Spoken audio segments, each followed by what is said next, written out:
भागलपुर में गंगा का जलस्तर लगातार बढ़ रहा है। निचले इलाकों में बाढ़ का पानी घुस गया है। सबौर प्रखंड के रजंदीपुर, मोदीनगर और संतनगर में मुख्य सड़क पर घुटने तक पानी भरा हुआ है। लोगों को आने जाने में काफी परेशानियों का सामना करना पड़ता है। सबसे ज्यादा परेशानी स्कूली बच्चों को है। वहीं बाढ़ नियंत्रण विभाग और स्थानीय प्रशासन की ओर से अभी तक राहत कार्य शुरू नहीं हुआ है। नाव की व्यवस्था भी नहीं की गई है। बुधवार को संतनगर प्राथमिक स्कूल में बाढ़ की आशंका के चलते समय से पहले ही छुट्टी दे दी गई। विद्यालय प्रशासन ने बताया कि जल जमाव के कारण रास्ता बंद हो गया है। बच्चों का आना जाना मुश्किल है। कुछ बच्चे पानी में ही आए थे। सभी को घर भेज दिया गया।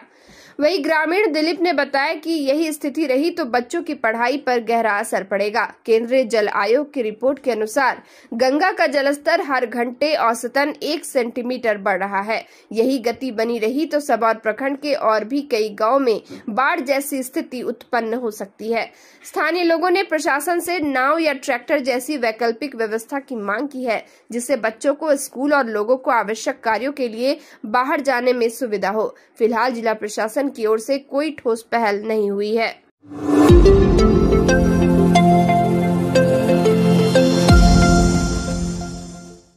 भागलपुर में आपसी विवाद में 2 गुट आपस में भिड़ गए, जिसमें चाकूबाजी में 2 भाई गंभीर रूप से घायल हैं, जिसे इलाज के लिए भागलपुर के मायगंज अस्पताल में भर्ती कराया गया। वारदात मुजाहिदपुर थाने से महज 500 मीटर दूरी पर मियां साहब मैदान की है। घायलों की पहचान मोहम्मद खुर्शीद के पुत्र मोहम्मद गुलचा और मोहम्मद फरहान के रूप में हुई है। जानकारी के मुताबिक मोहम्मद गुलचा मियां मैदान में सोए हुए थे। इस दौरान दुकानदार मोहम्मद नक्की से किसी बात को लेकर विवाद हो गया। बात बढ़ने पर गुलचा पर चाकू से हमला कर दिया। बीच बचाव में उसके भाई मोहम्मद फरहान पर भी जानलेवा हमला किया गया। मोहम्मद फरहान ने बताया कि विवाद का कारण पूछने पर नक्की ने मारना शुरू कर दिया। भाई पर 4 बार और उसके ऊपर 2 बार चाकू से हमला उसने किया। स्थानीय लोगों के सहयोग से परिजनों ने अस्पताल में उन दोनों को भर्ती कराया। इधर पुलिस ने आरोपी को गिरफ्तार कर लिया है और पूछताछ जारी है।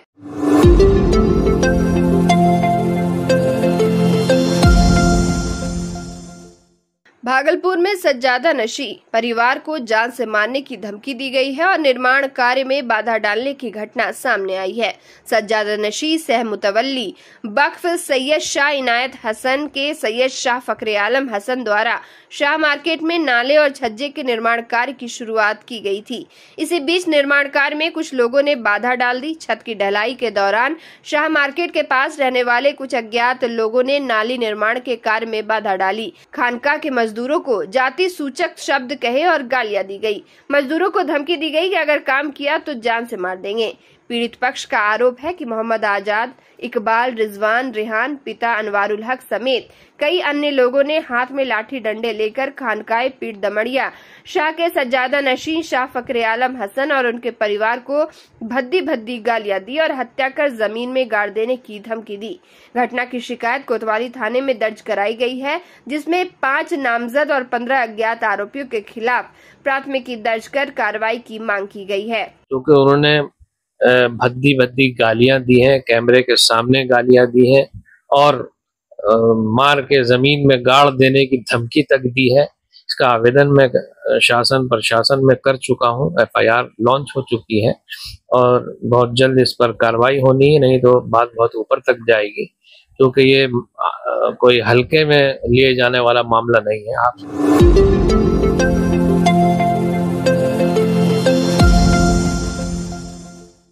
श्रावणी मेले के दौरान सुल्तानगंज के गंगा धाम से देवघर के बाबा धाम तक कावड़ यात्रा को आमतौर पर धार्मिक आस्था और परंपरा का हिस्सा माना जाता है, लेकिन भागलपुर के जिलाधिकारी डॉक्टर नवल किशोर चौधरी ने इस यात्रा के मेडिकल फायदे पर भी रोशनी डाली है। डीएम का कहना है कि यह यात्रा केवल एक धार्मिक कर्मकांड नहीं, बल्कि मानव शरीर के लिए अत्यंत लाभकारी भी है। कांवड़ यात्रा में शिव भक्त करीब 105 किलोमीटर की दूरी पैदल तय करते हैं। यह लंबी पदयात्रा शरीर के कई अंगों को सक्रिय करती है और इससे हृदय, फेफड़े, मांसपेशियां और मानसिक संतुलन बेहतर होता है। उन्होंने इको मेडिको रिलीजियस टूरिज्म की एक अद्भुत मिसाल बताया। कावड़ियों के शरीर से पसीना निकलता है जिससे डिटॉक्सिफिकेशन होता है, पैरों की निरंतर चाल से रक्त संचार सुधरता है और मन में हर पल बोलबम का जाप करने से ध्यान केंद्रित होता है जिससे मानसिक स्वास्थ्य को भी लाभ होता है। जिलाधिकारी ने कहा कि सरकार को इस तरह के इको मेडिको रिलीजियस टूरिज्म को बढ़ावा देना चाहिए ताकि धार्मिक यात्रा को एक नए दृष्टिकोण से देखा जा सके। उन्होंने यह भी कहा कि भविष्य में ऐसी यात्राओं को स्वास्थ्य मंत्रालय और पर्यटन विभाग के सहयोग से और भी वैज्ञानिक ढंग से प्रमोट किया जा सकता है। तो जब हमारे श्रद्धालु 105 किलोमीटर की यात्रा जब वो पैदल करते हैं तो जितने भी जो उसके मेडिकल बेनिफिट्स हैं वो अनइमेजिनेबल है। पहला तो आपके मसल का स्ट्रेंथ है वो काफ़ी बढ़ेगा, एक मेडिकल प्रोफेशनल होने के नाते मैं आपको अवगत कराना चाह रहा हूँ। दूसरा, आपका जब आपका मसल का स्ट्रेंथ बढ़ेगा, आपके डिफरेंट बॉडी पार्ट्स का मूवमेंट होगा, तो ये आपको कई चीज़ों में बेनिफिट देता है। खास करके कोलेस्ट्रॉल है, आपका जो lipid profile, other lipid profiles हैं वो है, ब्लड शुगर है, इन चीज़ों में आपको काफ़ी राहत देगा और काफ़ी अच्छा होगा।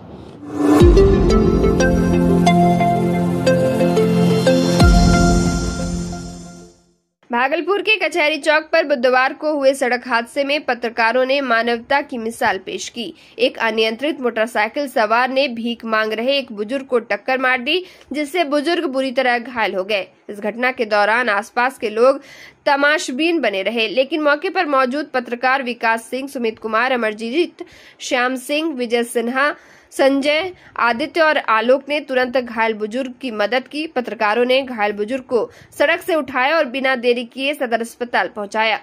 बुजुर्ग की हालत नाजुक बनी हुई है और डॉक्टर उनकी निगरानी कर रहे हैं। स्थानीय लोगों ने पत्रकारों की इस तत्परता और मानवता की भावना की सराहना की। यह घटना दिखाती है कि जब समाज मदद करने में पीछे हटता है तब पत्रकार न केवल खबर बनाते हैं बल्कि जरूरत पड़ने पर मददगार भी साबित होते हैं।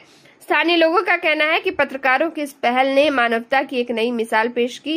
पत्रकारों की इस कार्रवाई को सोशल मीडिया पर भी काफी सराहा गया है, जहां लोगों ने उनकी त्वरित प्रक्रिया और मानवता की भावना की प्रशंसा की है। देखिए, हमसे दूरी था वो, लेकिन जब तक वो धक्का मार दिया था। कौन मारा धक्का? वो स्कूटी वाला था। स्कूटी वाला था? हाँ। अच्छा, मार के भाग गया? मार के भाग गया।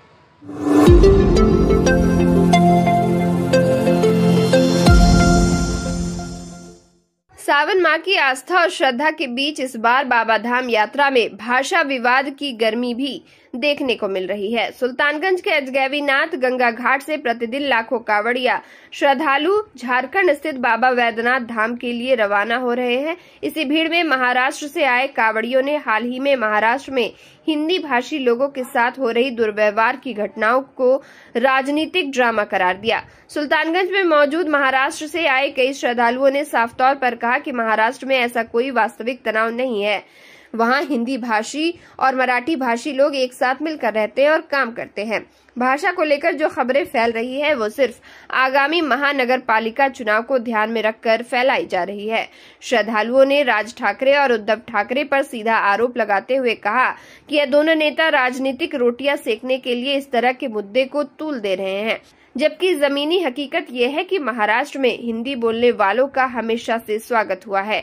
एक मराठी श्रद्धालु ने कहा कि हम यहां बाबा के दर्शन को जा रहे हैं और हमारे साथ बिहार, झारखंड, उत्तर प्रदेश से आए लोग हैं। हम सब साथ साथ बोलबम के नारे लगाते हुए चलते रहे हैं।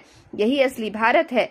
बिहार से महाराष्ट्र की स्वास्थ्य सेवा टीम में कार्यरत डॉक्टर मृणाल शेखर ने कहा कि भाषा का विवाद सिर्फ राजनीतिक हथकंडा है। हिंदी हमारी राष्ट्रभाषा है और इसे सभी राज्यवासियों को सम्मान देना चाहिए। मराठी हो या भोजपुरी, सभी भारतीय भाषाएं हमारी सांस्कृतिक धरोहर है, परंतु हिंदी वो सूत्र है जो पूरे देश को एकता के धागे में पिरोता है। कावड़ यात्रा के इस अवसर पर यह दृश्य भी देखने को मिला कि मराठी और बिहारी कावड़िया एक दूसरे का हाथ थामे साथ मिलकर बाबा वैद्यनाथ की जय जयकार कर रहे हैं। बोलबम के नारों के साथ श्रद्धालुओं ने यह संदेश भी दिया कि धर्म और आस्था की राह में भाषा की दीवारें कोई मायने नहीं रखती।